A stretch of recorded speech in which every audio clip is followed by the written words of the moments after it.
प्रक्रिया जब आया, चुनाव के समय ही लाया गया। चुनाव से 1 साल पहले तो आया नहीं। 65 लाख वोट कटा अभी, तो वोट अधिकार बचाओ यात्रा ये लोग पहले कैसे कर लेते।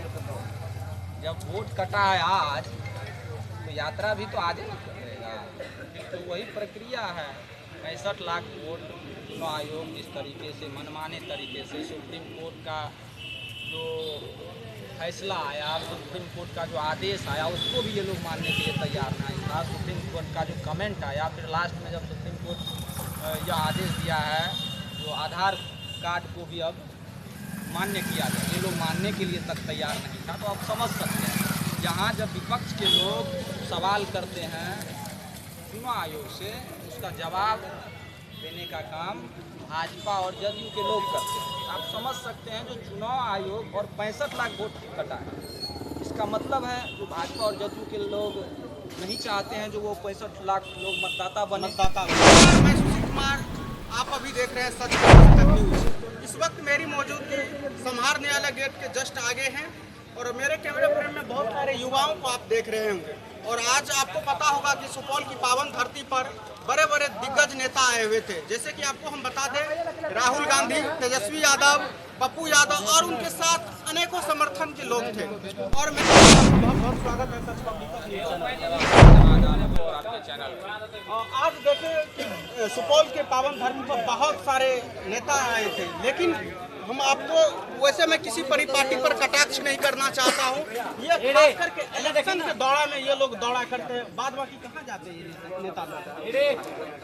बता दे सब कुछ। सब नेता अपने अपने मुद्दों को लेकर के, अपने अपने एजेंडे को लेकर के अपने अपने तरीके से सक्रिय रहते हैं।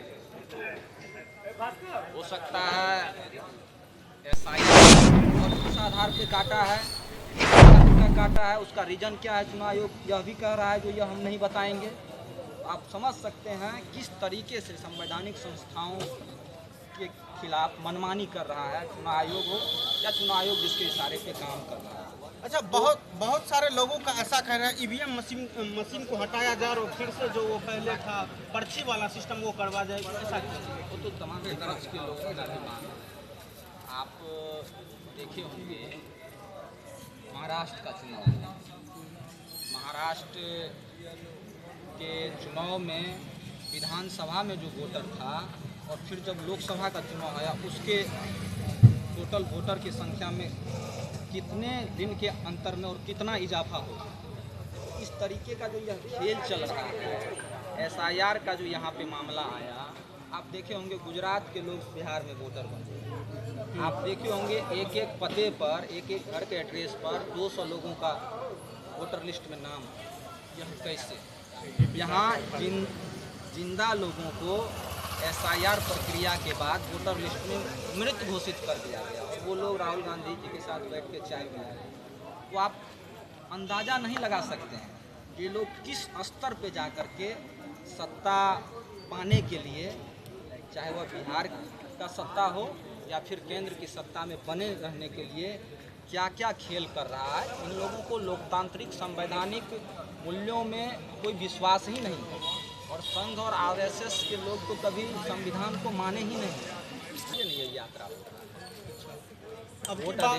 अभी जो सुपौल में ये तमाम दिग्गज नेता जो पहुंचे हुए थे, लगभग कितने के आंकड़ा में यहाँ पर लोगों की भीड़ इकट्ठा हुआ था?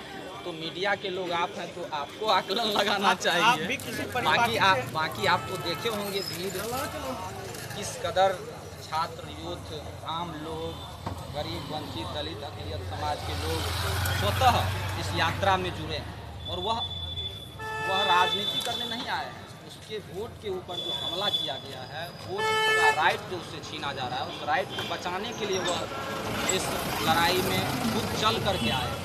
तो यह जन आंदोलन का स्वरूप है।